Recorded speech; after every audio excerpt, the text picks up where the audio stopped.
Real grade God Gundam. Hey, how's it going? In today's video we are gonna be reviewing the Real Grade God Gundam from Bandai. This kit was released in August of 2022 and it costed me $59.99 Canadian. The God Gundam appeared in G Gundam, which is kind of a weird and interesting series where it seems like Dragon Ball Z with Gundams.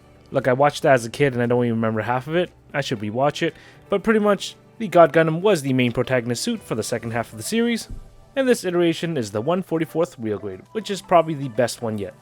This is my first review of a Real Grade kit, and my opinion pretty much follows the general consensus that it's a great kit. So let's start this review and see if you agree with me. Starting with the box, I'm always fond of the Real Grade box art. Having a close-up render of the head and the full body just always looks so appealing to me. Don't get me wrong, I really like the dynamic, wallpaper-worthy box arts, but the aesthetics of the Real Grade boxes are just different. And on the side of the box, you can see Bandai try to fit in as many pictures and word descriptions describing the articulation. Yeah, I think they're pretty proud of it. There's so many images highlighting the new engineered joints, and having played around with the kit, it's a real treat. We've also got an image of the kit in a neutral pose, unpainted, but fully decaled up, and just as is, I don't think you actually need paint. On the other side, we got a lot of images showing the extras and accessories, with a variety of poses, and more emphasis on the articulation. But enough of that, let's take a look at the model kit itself. So I present to you the Real Grade God Gundam, straight build, panel lined, and I applied almost all the stickers that were available. Of which, there's actually a lot. So have fun with that. But I gotta say, it definitely adds a lot of detail onto the kit, and it does help break up all the solid red, white, and blue colors, the iconic main Gundam color palette. So I highly recommend putting the stickers on this kit. Or you can wait for water slides, doesn't matter which, the adhesive is still pretty good for the stickers, but if you prefer water slides, that's okay too. But this is a kit that definitely benefits from decals. As for build, the kit is relatively small, meaning there's lots of small pieces. And in terms of difficulty, pretty similar to a master grade, so it might be a little bit tricky for beginner builders, but that's just my own 2 cents. Back to the kit. Zooming in, you can see that it has a lot of details molded onto it, really good for panel lining. There's also great use of colored part separation, especially with these off-white pieces like you see on the legs. It does a great job adding a subtle contrast to the white, and just overall the color palette contrasts very well with one another. I'm a huge fan of this iteration of the God Gundam. I'm pretty surprised with the amount of engineering they put into this kit, all this detail jammed into this really small Real Grade. And pretty much, I have zero issues with the appearance. I absolutely love it. Actually, I do have one small issue. No fault to the kit at all. It's just that the kit is small. It's absolutely beautiful and I want it in a 1/100 scale master grade. Please Bandai, please do this. Anyways, off to articulation. And before we start, spoiler alert, the articulation is absolutely exceptional. But I digress, let's get this started. Starting with the head, it's able to move side to side like so. Be careful when moving the head though, for the V-fin is quite small, so you might risk breaking it. There's a joint on the base of the neck that actually allows the neck to extend all the way out. Up and down head tilt is excellent. The head is able to 360 rotate. On its clavicle there are 2 hatches that could open up, revealing the machine guns. Though for a kit like this, you might actually never have it open. But it's a really cool gimmick. As for the arms, shoulder pauldron can move up and down. We got this much of an internal-external shoulder rotation. Also, I forgot to mention there's actually an opening gimmick for the shoulder pauldrons. I'm going to use a toothpick because my head's a little too big for this. But they're able to open very slightly, revealing the golden stickers inside. Arm could abduct this far. There's a 360 bicep rotation. The kit has an excellent elbow bend. The forearm is also able to 360 rotate. These are called the God Finger Protectors. I just got that from the wiki, okay? I'm not sure if it's its actual name, but they're able to slide out to, I guess, protect the hand. And the individual fingers, thumb, and claws actually have some movement in them as part of its gimmick, which is pretty fun to play around with. Lastly, we have the hands, which are on a ball joint, so you can expect all the basic ball joint movements. Also, I do want to point out that the wrist actually allows some flexion that coincides with the hand's movement, allowing a greater range of motion. For torso movement, it's got an excellent side-to-side bend, followed by a very good back extension and ab crunch. There's also an opening chest gimmick over here. You're supposed to be able to keep the head on, but for the life of me, every time the head is on, it just has difficulty opening it. Maybe it's because I'm just stupid. I resorted to actually just detaching the head, barely keeping it on, just so the whole chest gimmick could fully open. And yeah, it's supposed to look like this, except less stupid, I guess. Surprisingly, the kit can't 360 rotate its body. Due to its design, the rear hip skirt just inhibits it. Speaking of skirt, its side skirt is actually attached to its back skirt, which I believe is a good design because the side skirts won't get in the way of the legs. This also gives the side skirts more range of motion, allowing it to rotate about. In addition, the beam saber holsters are able to rotate slightly, and they actually hold the handles really well. I never had an issue with the handles falling off during the whole video. Moving to the front skirts, they're able to flip all the way up. This will give the legs more range of motion, and they're also able to wiggle about. The back skirts work in a similar function, though keep in mind that the side skirts are attached to them, so when you move that, you move the side skirts. Moving on to leg articulation, I'm just going to move the side skirts out of the way by rotating them back. Like I said earlier, love that type of design. Doing this allows the God Gundam to pull off an amazing split. Now just ever so slightly moving the front and back skirts out of the way, gives the legs a huge range of motion, allowing it to kick all the way up, and a good 90 degrees back. In addition, in the hips, there's a joint that allows the legs to slide forward and back. The leg is able to perform a full 360 without any issues. And like the elbow joint, the knee joint has an excellent bend. And of course, we also have some extra moving gimmicks in the calf. I use my trusty toothpick again, but opening up the calf over here reveals the thrusters underneath. Small kit with a lot of gimmicks and detail.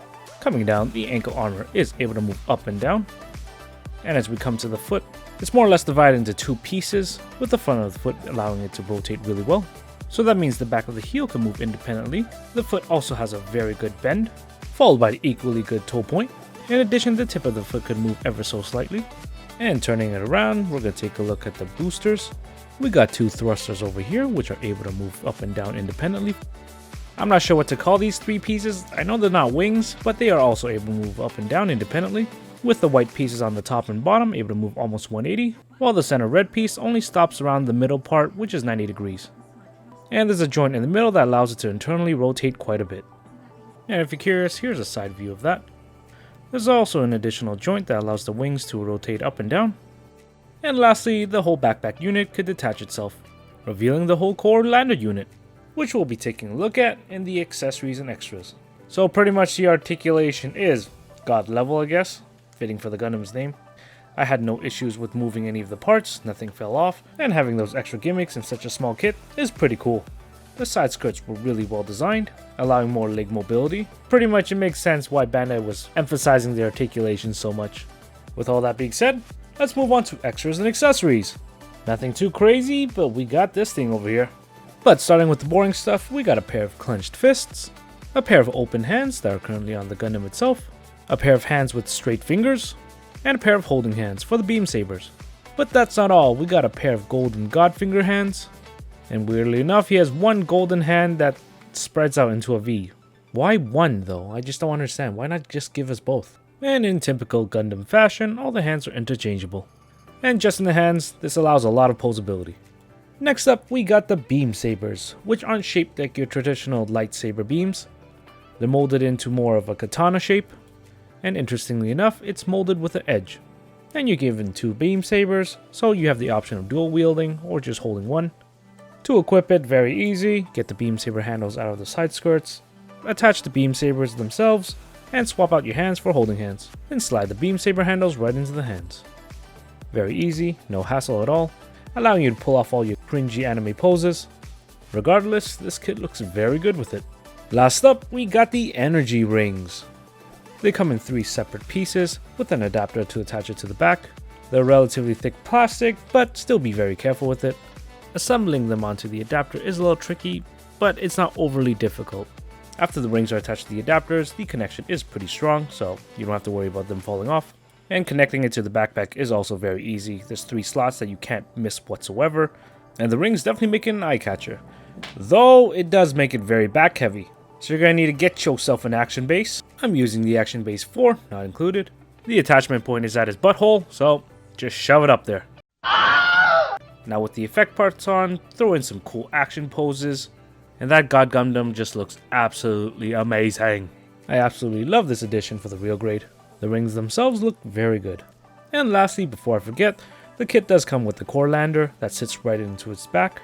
Don't worry, it's a fairly solid connection, yet still not very tight because it's still very easy to pull out. That's what she said. Despite being so small, like pretty much the real grade God Gundam, the core lander looks equally as good. Also, the core lander's cockpit hatch can open. Now if only we got a pilot. And if you want to put it on an action base, there's a hole at the bottom of it, allowing you to pose it separately if you want. But realistically, that's not going to happen. But no matter what way you display the God Gundam, it's always going to turn out great. Now, that's it for extras and accessories. Time for a shake test.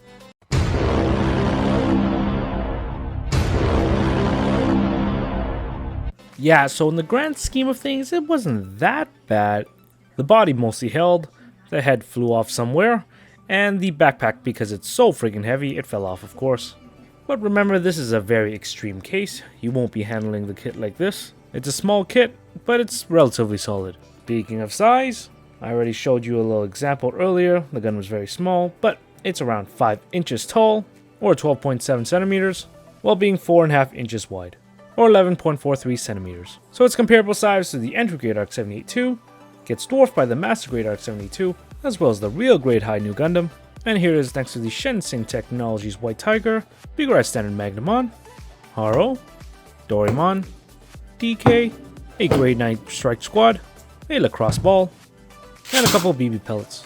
Now though it might be a small kit with the rings in the back, it's definitely an eye catcher, so it has some shelf presence just with that. And that's it for the review. What are my final thoughts? Well, this kit is absolutely amazing. I highly recommend you getting it.